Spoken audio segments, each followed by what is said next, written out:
sales itu adalah profesi yang cocok untuk semua zaman. Dari zaman batu sampai zaman sekarang itu saya yakin pasti cocok sekali.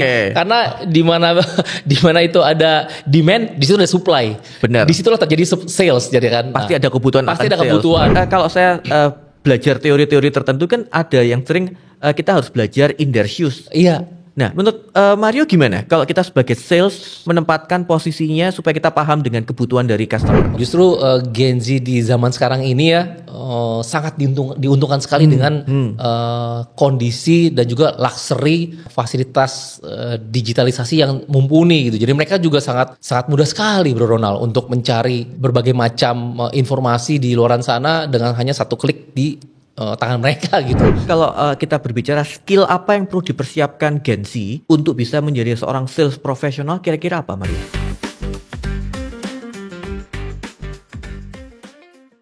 Oke, mitra bisnis kalian, pada kesempatan kali ini kita bertemu kembali dengan Business Wisdom Podcast. Nah, kesempatan kali ini kita akan membahas suatu topik yang sangat menarik mengenai dunia sales, dunia Gen Z. Oke, jadi kita kehadiran narasumber yang sangat luar biasa. Teman saya sales profesional sudah sangat luar biasa prestasinya. Boleh dikenalkan dulu? Baik, terima kasih Bro Ronald. Jadi terima kasih juga sekali lagi untuk Business Wisdom Institute. Ini adalah kali kedua ya saya diundang lagi untuk hadir ke podcast ini. Saya Mario dari Business Wisdom Institute. Saya adalah Corporate Business Manager. Di mana saat ini saya in charge untuk memanage dan juga pastinya memaksimalkan sales dan juga bisnis di Business Wisdom Institute, terutama untuk segmen korporasi gitu. Walaupun memang start awalnya saya juga bergerak dari bidang sales untuk berbagai macam segmen, baik itu retail dan lain-lain gitu. Posisinya agak ngeri-ngeri gitu ya. Posisinya ngeri. Buat semua orang katanya kalau untuk sales itu ngeri di target katanya. Ngeri di target. Oh, bukan karena hal-hal yang lain. Bukan karena hal-hal yang lain ya, karena ngeri di target kayaknya gitu Bro Ronald. Kalau ditanya Pak Marik, kira-kira sudah berapa tahun jadi sales? Saya pertama kali nyemplung. Saya nggak bilang terjebak. Banyak yang bilang, wah gue kejebak nih jadi karena orang menikmati sales. kan. Jadi saya bilangnya karena saya menikmati, saya bilangnya nyemplung ke dunia sales itu setelah lulus, bahkan sebelum lulus kuliah. Jadi saya di di umur 23. 23 tahun saya ingat saya pertama kali menjadi seorang sales, direct sales itu langsung ke consumer atau ke customer gitu ya. Itu saya jualan perangkat komunikasi yaitu handphone. Jualan handphone. Oke, berarti ketika itu berjualan secara langsung ke konsumen. Ke konsumen langsung. Jadi kalau mungkin Bro Ronald tahu suka datang nih kalau ke mall-mall atau suka ada acara expo itu ada pameran namanya ya. Nah, saya tuh dulu istilahnya Sales Promotion Boy atau SPB. Sales Promotion. Jadi kan ada SPB, ada SPG. Jadi zaman dulu ini yang ketahuan umurnya nih. Karena kalau zaman sekarang istilahnya itu sudah bukan SPGG atau SPB tapi female presenter, FP gitu. Atau male presenter gitu. Itu zaman sekarang. Nah, apa yang membuat dulu Mario tertarik untuk masuk ke sana? Awalnya lagi-lagi itu pada saat lulus SMA, lalu saya masuk diuntungkan dengan kondisi saya bisa melanjutkan kuliah, pastinya juga dengan biaya pribadi juga, dibantu dengan keluarga juga. Biasa Bro Ronald, kita kan namanya zaman-zaman mahasiswa kan mau nyari tambahan buat jajan. Zaman-zamannya suka main gitu Bro Ronald, mau itu nanti pergi kemana. Dulu mah nggak ada acara ngopi-ngopi kayak sekarang gitu, tapi tetap kayak kita tuh dulu perginya kan kayak nonton, makan, dolanan, jalan-jalan gitu kan. Wah gimana ya caranya nyari buat sampingan gitu kan. Sementara kan kalau uang kuliah kan itu kan dibantu sama orang tua. Kita juga sempat menyisihkan juga beberapa bagian. Kayaknya perlu nih ada sampingannya juga nih buat jajan sendiri gitu. Akhirnya iseng-iseng ternyata ada temen gitu ngajakin. Ini ada freelance nih. Ngapain? Ada production house atau ada event organizer. Itu dia lagi mau bikin acara atau event launching sebuah handphone, merek brand handphone gitu. Zaman itu handphone itu brand yang sangat terkenal sekali gitu, yang memang benar-benar menguasai pasar.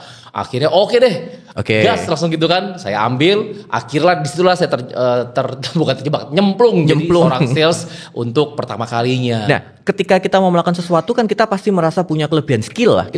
Skill apa yang waktu itu Mario punya? Oh iya, sambil tadi saya kayaknya belum menjawab juga pertanyaan dari Ronald, apa yang akhirnya kenapa yang bisa membuat saya menjadi seorang sales. Ternyata begitu awal saya mencoba, saya tuh menikmati proses pada saat bertemu dengan orang baru. Ketemu orang baru ketemu senang gitu ya. Ketemu sama orang baru itu kok kayaknya ada berbagai macam insight yang saya dapatkan, hal-hal baru, informasi baru, dan bahkan juga saya menikmati pada saat proses saya berinteraksi, melayani, dan juga paling penting memberikan solusi di tengah-tengah permasalahan mereka. Itu yang belum apa-apa sales sudah punya solusi gitu kan. Betul. Jadi itulah yang membuat saya rasa oke nih kayaknya jadi seorang sales enak juga, menarik juga ya gitu. Tapi ketika kita menjadi seorang sales kan ada dua pendekatan ke customer kan. Ada pendekatan untuk nyentuh ke pain-nya mereka, atau ke pleasure-nya mereka. Betul. Nah, kalau Mario lebih condong mendekat ke arah yang mana dulu? Memang kalau kita di lapangan itu ya ketemu sama customer gitu langsung ya. Ada dua macam tadi. Terkadang ada yang mereka curhat mengenai pain-nya dulu. Benar. Ada juga yang memang mereka sebetulnya mereka nggak butuh-butuh amat untuk membeli suatu barang atau jasa gitu. Tapi mereka merasa kalau istilah sekarang FOMO. Kayaknya kalau gue nggak punya nih, gue merasa ketinggalan nih. Atau itu mungkin pleasure-nya gitu kali ya. Akhirnya ya udah. Jadi saya lihat orang ini memang dia membutuhkan suatu produk atau jasa ini mau ke arah mana ya? Apakah memang mereka di saat itu memang betul-betul butuh? Atau terkadang memang mereka ingin membeli, sekadar mereka nggak mau ketinggalan tren gitu. Kombinasi. Bahkan ada juga kita ketemu di lapangan. Terkadang kita pada saat kita coba berinteraksi, kita berkomunikasi, ada customer yang mereka tidak sadar sebetulnya mereka membutuhkan suatu produk dan juga suatu layanan. Benar. Nah, pada saat itulah tugas kita sebagai seorang sales lagi-lagi, Bro Ronald, kita balikan ke topik ke seorang sales. Terkadang juga seorang sales itu juga kalau bisa menumbuhkan suatu kebutuhan yang sebetulnya belum disadari oleh si customer gitu, Bro Ronald. Nah nanti kan kita arahnya masuk ke arah sales untuk Gen Z gitu kan. Gen Z ya. Pertanyaan saya, tapi ketika zaman itu paling mudah jualan ke generasi yang mana? Ibu-ibunya, anak SMA, atau yang mana? Sebetulnya memang ini ada tanda-tandanya bisa jualan ke semua ini. Bisa jualan ke semuanya, hanya saja memang kalau jual ke, mohon maaf, dengan ibu rumah tangga itu kita perlu data dan juga perlu informasi yang detail. Dan juga yang paling penting itu perlu disampaikan untung dan ruginya gitu ya. Karena kan biasa kalau ibu rumah tangga itu kan dia kan pasti akan sangat detail dan juga cukup spesifik nanyanya. Kalau saya beli ini dapatnya tuh untungnya apa saja gitu. Bahkan kalau di saat jangankan itu, kalau kita jualan suatu produk gitu ya, atau menawarkan suatu jasa layanan kepada bapak rumah tangga atau kepala keluarga gitu ya, itu tidak sedikit yang mereka harus minta persetujuan dari istrinya. Istrinya. Jadi dari situ kita lihat, ternyata ini decision makernya nih ibunya nih. Berarti boleh nggak kalau sales itu sekarang diinformasikan, berarti yang perlu didekati itu ibu-ibunya. Ibu-ibunya. Benar. Bisa juga ibu-ibunya. Tinggal tergantung kita lihat. Kira-kira pada saat penentuan pengambilan keputusan itu, apakah si bapak atau kepala keluarga ini atau si anaknya ini yang mau membeli ini, mereka perlu minta persetujuan dari ibunya dulu atau istrinya. Kalau dirasakan memang di saat itu mereka dengan cepat bisa mengambil keputusan, tanpa minta approval dari ibunya atau istrinya, ya langsung saja kita deketin ke kepala keluarganya atau si anak. Kemudian durasinya berapa tahun, Mario, untuk berkecimpung untuk ke arah B2C dulu? Waktu itu saya di segmen B2C sekitar ada 4-5 tahun ya. Relatif lama ya. Lumayan. Itu mulai saya macam-macam ya waktu itu ya. Saya dari alat komunikasi, provider telekomunikasi, otomotif, properti, makanan, permen, bahkan sampai minuman beralkohol pun saya dulu sempat jadi bahkan sampai mohon maaf tembakau juga ya, atau rokok itu juga sempat juga kita cukup intens jalan gitu. Kesulitan terbesar ketika kita sebagai seorang sales dengan targetnya B2C apa, Mario? Kompetitor lumayan banyak dan juga si calon customer ini atau calon pembeli ini mereka bisa lebih mudah membanding-bandingkan dulu ya. Apalagi zaman sekarang ya. Zaman sekarang itu justru lebih menantang juga. Jadi kalau bisa dibilang customer itu atau klien itu sudah bahkan bisa lebih pintar dibandingkan si sellernya. Nah, kadang-kadang gini, kan kadang-kadang kalau ada dibilang mengenai kompetisi. Iya. Kompetisinya tuh bisa aja dengan kompetitor produknya. Yes. Atau kadang bisa berkompetisi dengan sesama sales. Betul. Yang lebih susah yang mana? Nah, terkadang kalau sesama sales itu kita bisa saling sama-sama paham lah, sama-sama saling coba mencari titik tengah gitu kali ya. Tetap memang untuk berkompetisi dengan kompetitor sesungguhnya memang itu yang cukup menantang. Tapi kan pastinya kan saya yakin di masing-masing produk, di masing-masing jasa dan layanan itu pasti ada diferensiasinya masing-masing, sehingga itu yang bisa membuat kita selalu ada di top of mind-nya si para customer gitu, Bro Ronald. Oke. Nah, konsepnya B2C dengan produk yang dipegang Mario ini kan relatif banyak. Iya. Boleh tahu nggak alasannya kenapa?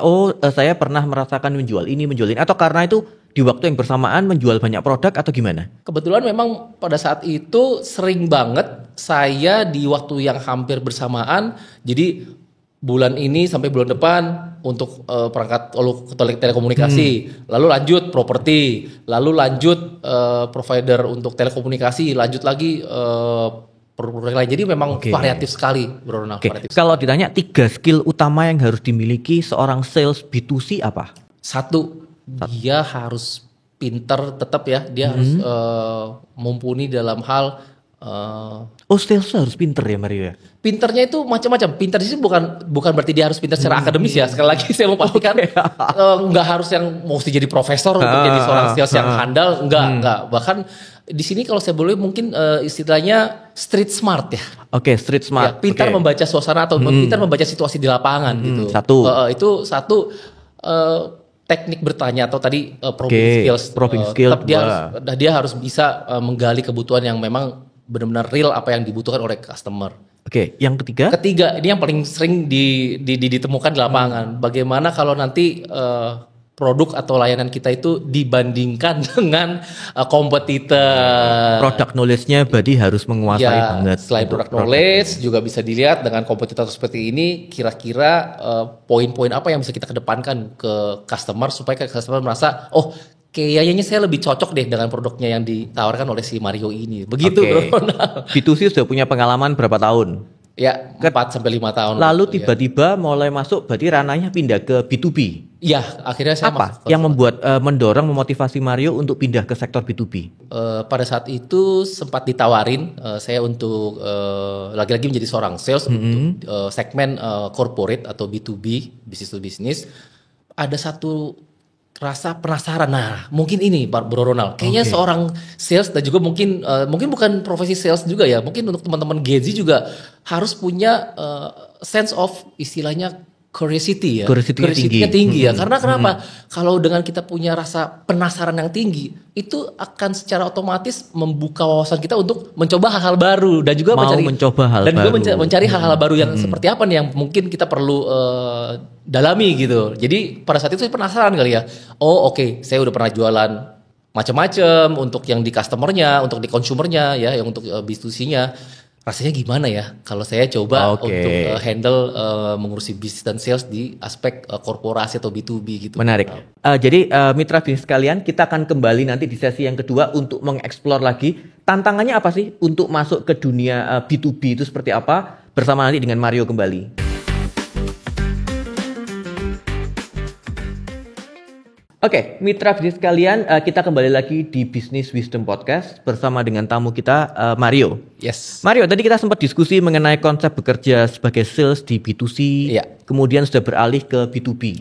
Nah, menariknya dunia B2B sebagai seorang sales itu apa seharusnya? Menariknya untuk yang B2B itu, jadi begini Bro Ronald, untuk B2B itu pastinya kan strategi berbeda, karena yang kita temu itu, yang kita dealkan itu tidak hanya dengan orang per orang, tapi dengan beberapa stakeholder atau pemangku kepemimpinan. Jadi terkadang ada si Bapak A ini sudah oke, Bapak B sudah oke, tapi Bapak C, D, E-nya masih ragu-ragu atau belum oke. Nah itu akan ada prosesnya lagi tuh Bro Ronald. Jadi kalau saya bilang sales cycle-nya atau dealingnya atau closingnya itu mungkin lebih membutuhkan waktu lebih lama dibandingkan dengan B2C. Ronald, itu yang pertama pastinya. Mitra bisnis kan sebagai informasi, Mario ini merupakan sales dari Business Wisdom Institute terbaik. Sales terbaik yang kita punya. Jadi waktunya kita sekarang ujian gitu ya, Mario? Ujian. Belum ada kisi-kisinya nih. Belum ada kisi-kisinya. Ujiannya adalah ketika kita menawarkan asumsi objeknya adalah BWI misalnya. Iya. Kendalanya apa, Mario? Ketika kita melakukan proses sales atau tahapan apa yang harus dilakukan terlebih dahulu? Satu, pastinya yang paling pertama, yang paling utama, kita mencoba untuk memahami industri dari si calon prospek lainnya itu. Itu yang paling penting, karena kan dengan kita memahami industri si calon prospek tersebut, kita bisa lebih banyak tahu kira-kira solusi apa ya yang kita kaitkan ke aspek people development, untuk training and development, itu supaya dapat meningkatkan kinerja si para karyawannya. Jadi harus tahu dulu ya kemauan, kebutuhan dari perusahaannya itu seperti apa. Dan isu-isunya sedang berkembang seperti apa, tantangan kedepannya seperti apa, dan juga jangan lupa untuk kedepannya kira-kira ada opportunity apa nih yang bagus nih untuk suatu industri, sehingga kita datang bukan sebagai seorang sales, tapi sebagai benar-benar seorang consultant atau advisor. Tapi di aspek HR atau human resources gitu. Benar. Artinya kita datang tuh bukan dengan tangan kosong, tapi kita bisa ngerti kan, bisa memberikan solusi untuk permasalahan dari company. Betul. Nah, ketika kita bertemu, biasanya ditemuin siapa, Mario? Kalau ketemu dengan B2B itu? Di B2B itu, untuk konteks Business Wisdom Institute, kita sering ketemu dengan tim dari Human Resources, untuk Learning and Development, Learning Center, dan kalau untuk beberapa institusi pemerintahan juga dengan BUMN, itu biasanya mereka banyak sekali memiliki Corporate University atau Korpu.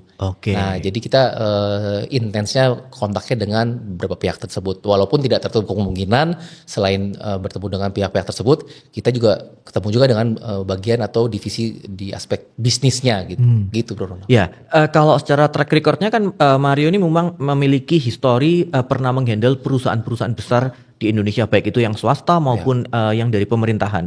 Nah, apakah relatif sama cara pendekatan ke perusahaan swasta atau ke perusahaan pemerintahan itu, apakah relatif sama atau ada perbedaan?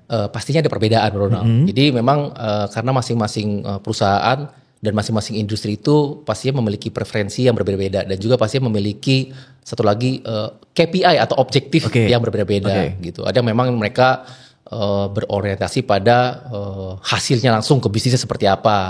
Ada yang mungkin dari mereka masing-masing berorientasi terhadap keberagaman program yang ditawarkan, atau mungkin variasi program yang ditawarkan. Jadi dengan pendekatan yang mungkin bisa kita adjust, itu kita bisa coba tawarkan juga solusi-solusi untuk beberapa klien-klien kita gitu, bro. Nah, tadi kan di sesi pertama kita sempat bahas tantangannya ketika kita sebagai sales B2C. Iya. Nah, kalau tantangan sebagai sales B2B apa? Lumayan kompleks.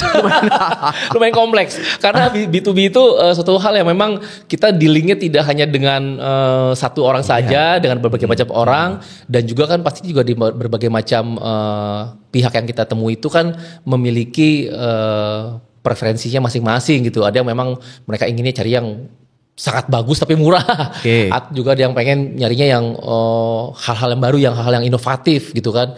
Itu perlu kita adjust juga tuh untuk ketemu dengan masing-masing PIC tersebut. Jadi memang kalau dibilang kompleks, tingkat kompleksitasnya memang berbeda dengan B2C, Bro Ronald. Karena bukan untuk kebutuhan pribadi ya, tapi untuk organisasi. Yes, betul. Apalagi kalau sifatnya itu selain kita berikan atau kita layani itu adalah klien swasta kan, tapi kita juga kan melayani untuk institusi pemerintahan atau BUMN. Itu kan kalau saya boleh bilang artinya kan Business Wisdom Institute juga secara tidak langsung berkontribusi untuk peningkatan SDM Indonesia gitu, Bro Ronald. Itu yang memang jadi tanggung jawab kita, dan itu harus benar-benar dipertanggungjawabkan hasilnya. Jadi memang itu jadi concern kita juga. Menariknya gini, Mario, ketika saya ini jujur merupakan penggemar dari Gensi dan pendukung Gensi banget.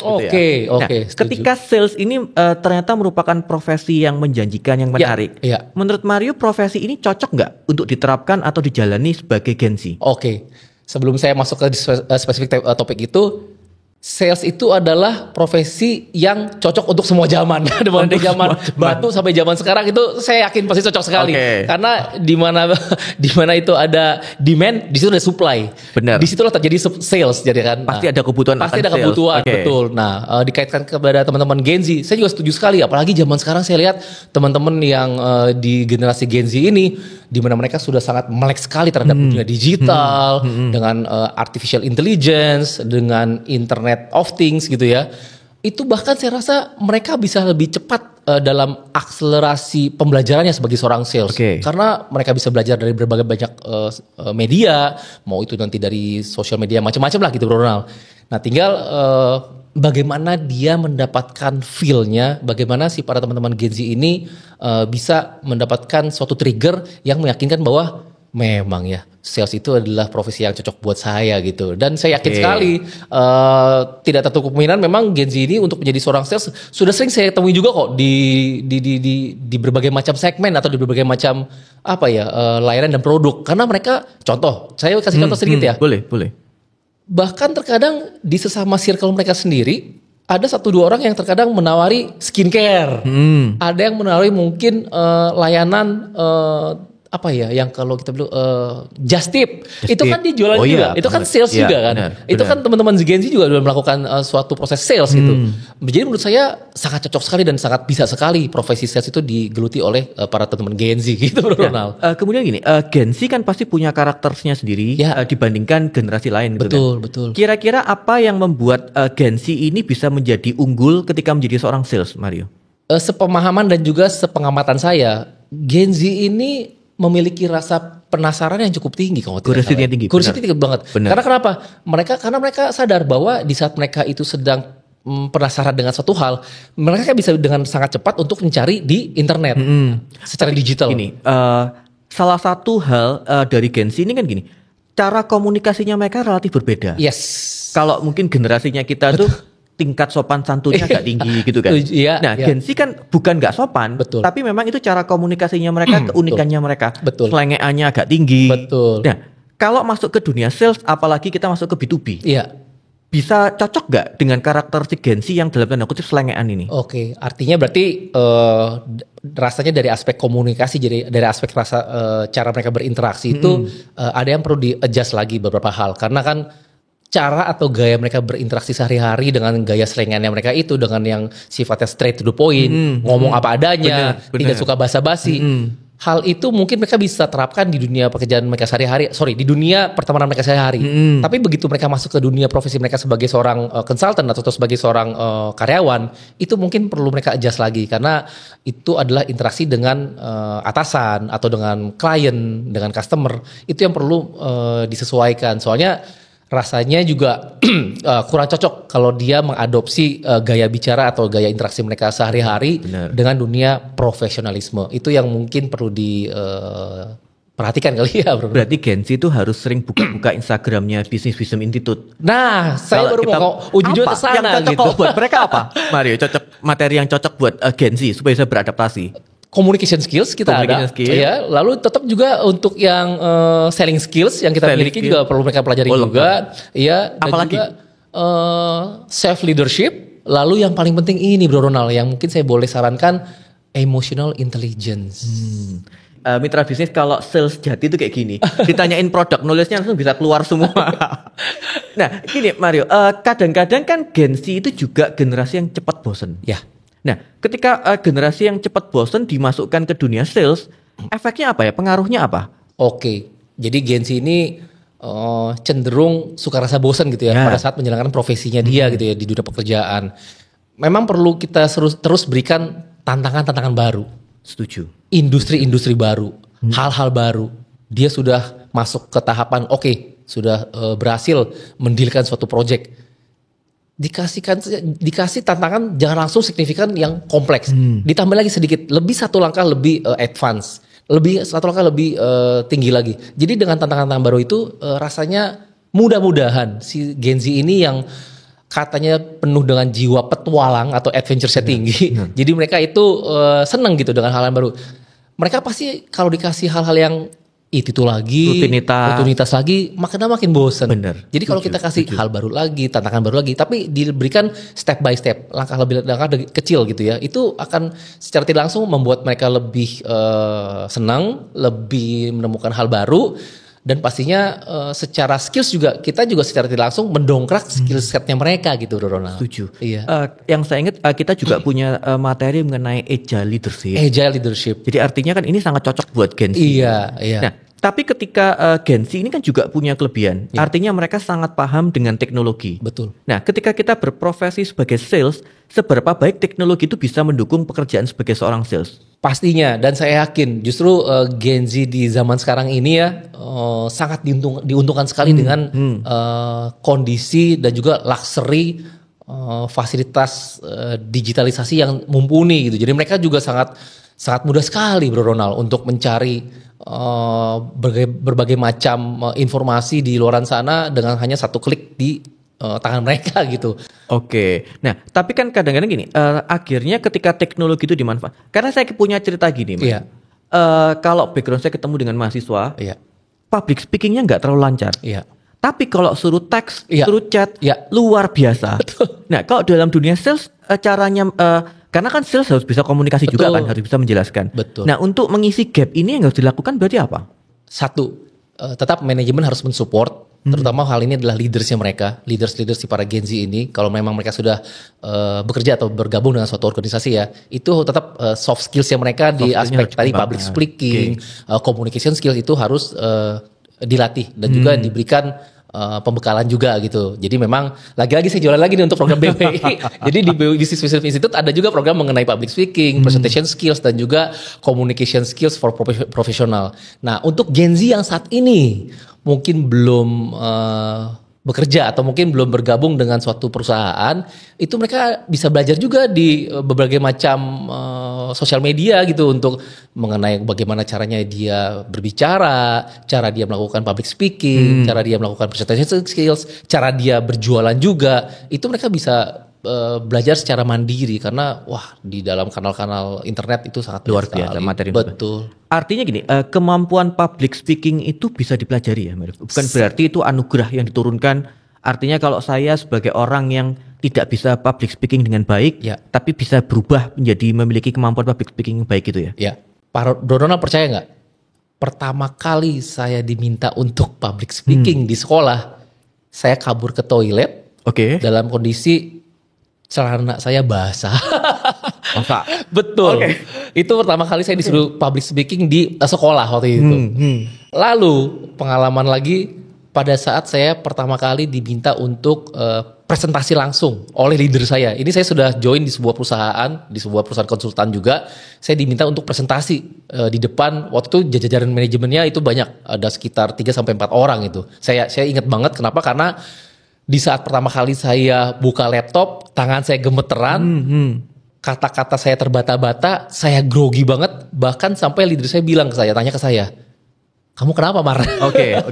Di situ kelihatan banget. Langsung itu saya tutup, saya berhenti, langsung dilanjutkan oleh leader saya. Itu saya ingat sekali. Jadi awalnya itu pasti akan ada suatu permulaan di mana kita merasa belum mampu secara maksimal. Tapi by proses, dengan berjalannya waktu, dengan jam terbang yang tinggi, kita coba latihan lagi terus dan lagi ya terus ya. Itu lama-lama kita makin terasah gitu. Oh, story yang menarik. Iya. Nanti perlu kita explore Mario, karena Iya. ini merupakan real story kan. Iya. Bagaimana cara asumsinya punya pribadi yang public speakingnya awalnya nggak bagus. Iya. Kemudian bisa diubah menjadi sesuatu yang lebih baik. Bahkan kalau menurut saya sekarang public speakingnya Mario sangat luar biasa. Wah, gitu kan. terima kasih Tapi banyak. kita simpan buat sesi yang ketiga. Oke. Oke, mitra bisnis sekalian, kita kembali ke dalam sesi yang ketiga dalam Business Wisdom Podcast bersama dengan tamu kita Mario. Mario, kita kembali ke topik kencing di celana gitu ya. Zaman sekolah tuh ya. Sekolah. Aduh, disuruh Nah, public speaking. Public speaking tertekan, Iya. tidak menikmati, Betul. malah sekarang menjadi seorang sales profesional handal gitu kan. Turning point-nya apa, Mario? Pastinya bicara mengenai turning point itu akan ada, saya nggak bilangnya nggak kegagalan, mungkin sukses yang tertunda kali Benar. pada saat Nggak ada melakukan istilah public- kegagalan. nggak ada istilah kegagalan. Mungkin itu adalah suatu keberhasilan yang tertunda yang saya harus jalani prosesnya. Jadi dengan adanya situasi yang kemarin itu, yang pada saat saya pertama kali presentasi, saya gugup, grogi, akhirnya lagi-lagi saya minta saran. Nah ini yang mungkin teman-teman Gen Z juga mungkin bisa coba terapkan dan tanyakan ya. Bahkan mereka bisa tanya juga, selain minta saran ke rekan yang lebih senior, atau atasannya, atau teman kerjanya, atau teman-teman circle-nya, mereka bisa minta saran juga ke mana? artificial intelligence, ChatGPT. Mereka bisa tanya juga ada saran seperti apa. Bagaimana caranya mengurangi rasa gugup atau grogi pada saat public speaking gitu. Nah, di saat itu begitu saya merasa wah kayaknya saya perlu improve nih untuk di aspek public speaking saya, cara saya melakukan presentasi, saya berkomunikasi. Saya minta saran sama leader saya. Butuh mentor, butuh coach, butuh belajar dengan berbagai macam media. Betul. Oke. Nah, kemudian pasti ketika kita mempraktekkan sendiri kan pasti tetap ada namanya grogi, nervous. Tipsnya apa, Mario? Saya latihan di depan kaca, depan cermin. Oke. Begitu saya pulang ke rumah, jujur pada saat saya kejadian atau insiden yang saya grogi itu pada saat melakukan presentasi, nggak bisa tidur saya. Semalaman nggak bisa tidur saya. Kepikiran saya. Lagi-lagi saya penasaran soalnya. Kenapa ya? Kok tadi saya bisa macet ya? Bahkan macet fatal. Padahal sudah di-prepare. Betul, macet total padahal itu. Terus akhirnya saya belajar, saya dapat masukan. Besokannya dari pagi bangun setelah sarapan sampai makan siang sampai sore intens saya itu di depan cermin saya lakukan latihan presentasi. Diulang. Ada macetnya di mana, ada kesulitan dalam pemilihan kata-kata di mana. Pada saat saya sedang di counter atau sedang ditanyakan oleh klien seperti apa. Dari situlah saya mulai pelan-pelan, oh iya ternyata ada loh bisa media yang untuk membantu saya itu apa? Cermin langsung di depan kamar langsung. Mungkin kalau buat Gen Z sekarang kan mereka sangat canggih dengan teknologi kan. Iya. Kalau saran saya direcord pakai video handphone aja. Yes. Setelah itu diputar kembali. Betul. Jadi kita ngeliat body language-nya kita kurang apa. Betul. Terus mimiknya kita kurang apa. Mungkin akan lebih canggih lagi gitu ya. Iya. Bahkan Bro Ronald mungkin kalau Bro Ronald juga pernah lihat juga ada teknologi artificial intelligence itu yang bisa menjadi lawan berbicara kita benar. Dan dia berperan sebagai klien kita. Jadi kita pada saat di depan laptop atau di depan suatu aplikasi, mereka si AI ini bisa mendengarkan kita berbicara, bisa merespon. Dan bahkan dia bisa menilai postur dan juga gesture kita pada saat kita melakukan interaksi komunikasi. Itu waduh emang sangat luar biasa. Zaman sekarang udah enak sekali kayaknya. Saya jadi ngiri sama ada AI yang bisa memberikan masukan kita tentang public speaking dalam bahasa Inggris. Yes, betul. Terus dibenerin, ini grammarmu apa? Jadi sangat luar biasa. Betul. Jadi itu bisa banget dijadikan media untuk latihan, Bro Ronald. Jadi teman-teman Gen Z semangat untuk jadi seorang sales, pasti saya yakin. Wah, ini dimudahkan. Berjualan menjadi sales. Nah, kalau ditanya, apakah seorang sales itu perlu menjalankan personal branding? Pastinya, Bro Ronald. Personal branding. Contoh, saya pertama kali ketemu dengan Pak Taredi Santoso dari BWI, itu saya secara tidak langsung saya membawa personal branding saya. Kan karena saya yakin ada ekspektasi, ada harapan dari tim BWI, bagaimana saya bisa meyakinkan mereka untuk mereka merekrut saya sebagai karyawannya sebagai seorang sales. Dari awal pertemuan pertama pun saya juga harus membuat atau menciptakan suatu kesan, suatu image bahwa memang Mario ini cocok dan perlu saya hire sebagai sales di Business Wisdom Institute. Jadi itu memang personal branding itu nggak bisa dihindari, Bro Ronald. Itu sangat penting sekali memang. Kalau karakteristiknya Gen Z ini kan terlalu jujur. Artinya apapun yang saya lakukan saya komunikasikan dengan sosial media. Bahkan saya ke mall saya pakai sosial media. Bahkan saya melakukan apa pakai sosial media. Itu keuntungan atau malah kerugian sebagai dalam langkah kita menjalankan personal branding? Kalau jawabannya bisa dua-duanya. Di satu sisi pada saat dia melakukan atau memposting suatu kegiatan atau aktivitas mereka di dalam suatu sosial media itu kan melihat memang orang ini aktif gitu ya. Tapi di sisi lain juga terkadang kalau istilahnya sekarang itu too much information gitu. Jadi terkadang tuh jangan sampai urusan pribadi dengan urusan pekerjaan itu jangan sampai dicampur jadi satu. Jadi memang harus secara profesional dipisahkan. Jadi ada hal-hal menurut saya ya, ada hal-hal yang sifatnya itu personal yang tidak perlu mungkin secara pekerjaan atau dunia profesional itu ketahui gitu. Itulah dibutuhkan lagi-lagi mungkin menyangkut ke emotional intelligence ya, supaya dia bisa memilah-milah yang mana yang mungkin mereka bisa perlihatkan untuk aspek profesional di tempat pekerjaan, yang mana yang mungkin buat mereka bisa disimpan sebagai privacy sendiri, hal pribadi. Betul. Nah, kemudian menariknya gini, kadang-kadang kan ketika apalagi kalau tadi direkomendasikan sales ini cocok buat Gen Z gitu kan. Nah, sedangkan ketika kita berhadapan dengan customer baik itu B2B, B2C, kadang-kadang kan kita akan berhadapan dengan orang yang secara usianya lebih dewasa. Betul. Bayangkan kalau misalnya kita masih, dulu misalnya Mario masuk di umur 23 gitu kan. Iya. Terus ketemu dengan klien yang umurnya sudah 50 tahun. Betul. Gapnya kan agak jauh. Betul. Nah, caranya untuk meyakinkan kita sebagai seorang sales, caranya bagaimana? Dan itu sering terjadi di saat itu, Ronald. Jadi saya memang 99% pada saat saya berproses sebagai seorang sales itu di umur 23, 24, itu saya berinteraksinya dengan orang-orang yang memang lebih jauh lebih senior dari saya, bahkan umur 40, 50. Nah, saya menggunakan cara bagaimana saya tidak menggurui dalam memberikan rekomendasi produk atau layanan yang saya berikan. Tapi saya lebih cara istilahnya itu sebagai anak mereka gitu Bro Ronald. Jadi kalau saya ketemu dengan orang tua, dengan bapak-bapak atau ibu-ibu yang lebih senior, saya selalu mencoba menempatkan posisi yang pas dalam berinteraksi dengan dia. Nah, untuk ini ada skillsnya lagi nih, bagaimana sih di segala macam situasi itu bisa membuat lawan bicara kita itu menjadi melihat, oh si Mario ini menyenangkan ya. Bener. Gitu Bro Ronald. Jadi mungkin ada istilah situational leadership. Jangan-jangan ada juga istilah situational salesmanship, jangan-jangan. Topik baru lagi tuh nanti tuh. Sales nanti kita coba ciptakan ya teori itu ya. Jangan-jangan ada juga tuh situational salesmanship. Bagaimana meng-create suatu sales berdasarkan situasi tertentu gitu Bro. Menarik ini, nanti coba kita ciptakan. Iya, jangan bagus tuh. Nah, kemudian gini, kan kalau saya belajar teori-teori tertentu kan ada yang sering kita harus belajar in their shoes. Iya. Nah, menurut Mario gimana kalau kita sebagai sales menempatkan posisinya supaya kita paham dengan kebutuhan dari customer? Oh iya, betul sekali. Kalau secara tidak langsung itu sama seperti kita memiliki rasa empati ya. Jadi kita berusaha menempatkan posisi kita di mata customer atau klien. Itu sangat penting sekali. Karena terkadang kita merasa apa yang di pikiran kita, ide kita, usulan kita itu udah yang paling benar. Udah yang paling cocok aja pokoknya.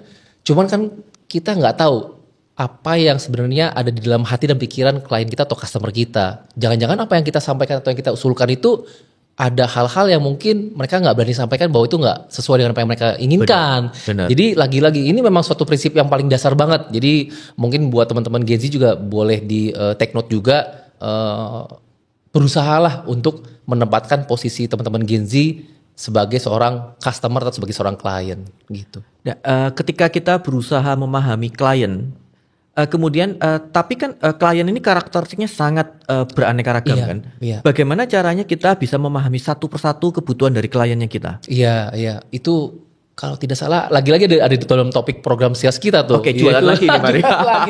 Itu personalization ya. Jadi bagaimana kita menempatkan secara personal ke masing-masing prospek klien atau prospek customer kita. Jadi kita melihat karakter cara dia berinteraksi, mereka itu lebih orientasinya kemana, apakah ke harga, apakah lebih ke fitur, apakah lebih ke benefitnya seperti apa, atau mungkin lebih ke time delivery-nya.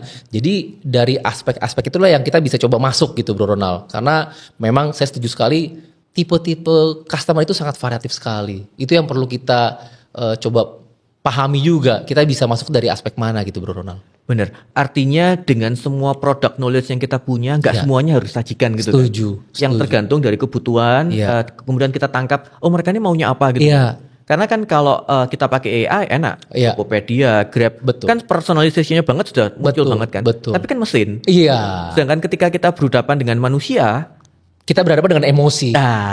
Hal itu cara nangkapnya gimana Mario? Termasuk mungkin tipsnya ketika kita mau melakukan proses closing.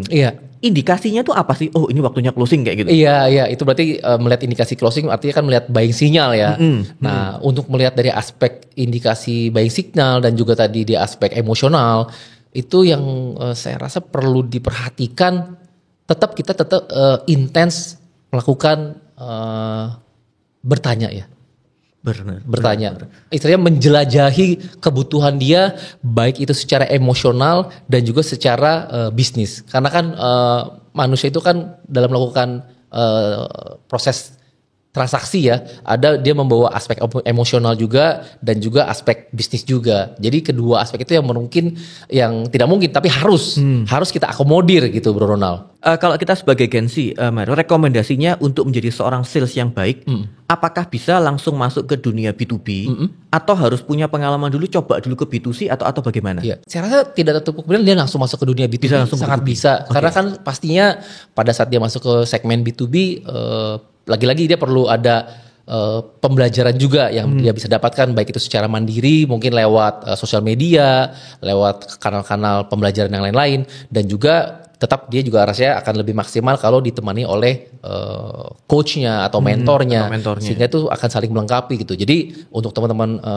Gen Z, jangan ragu-ragu kalau memang mau langsung nyemplung atau terjun langsung ke dalam dunia sales di B2B gitu, karena tidak harus melewati proses ke B2C juga gitu, nggak apa-apa. Nah, artinya kalau kita berbicara skill apa yang perlu dipersiapkan Gen Z untuk bisa menjadi seorang sales profesional, kira-kira apa Mario? Satu, mereka memang harus ya, punya keterampilan berkomunikasi yang baik ya. Karena kan kita kan namanya ketemu dengan orang itu kan salah satu faktor yang paling esensial kan berkomunikasi ya. Jadi supaya nyaman ya. Betul. Dan juga lagi-lagi pada saat kita ingin berkomunikasi, kita sudah harus tahu juga dan paham juga karakter lawan bicara seperti apa, secara emosional seperti apa. Sehingga memang teman-teman Gen Z juga, kalau saya boleh sarankan, cobalah untuk meningkatkan skills untuk emotional intelligence mereka juga mesti ditingkatkan. Jadi begitu mereka emotional intelligence sudah bagus, cara berkomunikasi sudah bagus, itu nanti dengan flow-nya sendiri akan mengikuti tuh. Jadi dia akan ternyata seperti ini ya pola cara dia berinteraksi dengan lawan bicara seperti apa yang cocok dengan gaya-gaya masing-masing. Menariknya Mario, faktanya adalah Gen Z ini malah yang memiliki kemampuan emotional intelligence-nya yang paling tinggi. Oke. Cuma gitu ya? Memang iya, secara faktanya data dari statistik, cuma memang mereka ini butuh wadah untuk menyalurkan. Karena termasuk mereka itu cenderung individualis memang tinggi, tapi mereka peduli dengan orang lain. Makanya dalam memilih pekerjaan pun kan mereka cenderung kalau bisa memilih pekerjaan yang berdampak juga buat orang lain. Oke. Ini menariknya Gen Z memang kayak gitu. Saya malah melihat, sorry tuh, kayaknya kok saya lihat Gen Z itu malah tampak luarnya kan kelihatan nggak peduli, cuek, empatinya sangat rendah gitu. Ternyata enggak ya, mungkin ini sorry banget nih. Jadi saya akan koreksi nih kayaknya nih. Rasanya mungkin teman-teman Gen Z ini secara emotional intelligence justru lebih bagus, jangan-jangan ya sudah baik ya. Cuma memang harus dieksplor karena kalau kita nggak mendorong mereka untuk mengeluarkan kemampuan terbaiknya mereka juga nggak akan kelihatan. Betul. Dan rasanya juga buat rekan-rekan Gen Z ini mungkin tips juga untuk para leader sekali ya, yang punya tim sales, yang punya tim atau bawahan untuk saya koreksi, mungkin tim lah ya gitu ya. Tim dari kebanyakan mayoritas itu dari Gen Z. Gen Z itu senang sekali kalau di-appreciate. Benar. Setuju. Dan juga kalau di-appreciate itu bahwa terima kasih ya, kontribusi kamu itu signifikan banget loh, dan juga sangat berdampak terhadap perusahaan. Itu mereka senang sekali ternyata. Jadi memang itu kunci atau poin yang paling penting tuh buat para leader-leader yang punya tim sebagian banyak untuk dari generasi Gen Z gitu Bro. Supaya bisa memaksimalkan Gen Z. Iya. Sesi yang menarik Mario. Mungkin closing statementnya buat rekan-rekan terutama para Gen Z. Bagaimana supaya rekomendasi Mario Gen Z untuk masuki dunia sales? Buat teman-teman Gen Z, selamat berjuang nanti untuk masuk ke dunia sales. Jadi satu, milikilah rasa penasaran yang tinggi, jadi tingkat curiosity yang tinggi. Kenapa? Dengan adanya rasa curiosity yang tinggi itu atau tingkat penasaran tinggi itu pasti akan men-trigger teman-teman Gen Z untuk belajar lebih banyak hal lagi. Belajar hal-hal baru lebih banyak lagi. Dengan belajar lebih banyak hal baru lagi, pastinya secara skills, baik itu soft skills dan juga technical skills, itu juga pasti secara nggak langsung akan berdampak juga. Jadi welcome to sales industry, tetap berjuang, satu punya mindset tidak pernah pantang menyerah, benar. Maju terus, kalau anak-anak sekarang bilang gas terus gitu ya. Jadi punya rasa fighting spirit yang tinggi, gitu bro. Oke. Terima kasih Mario. Mungkin untuk sesi podcast hari ini saya tutup dengan kata motivasi. Jangan takut untuk berbeda. Jadilah diri sendiri dan raihlah kesuksesan untuk para Gen Z di luar sana. Saya Ronald, kemudian bersama dengan rekan saya Mario, kita akan bertemu kembali di sesi-sesi podcast yang selanjutnya. Sukses selalu untuk Anda.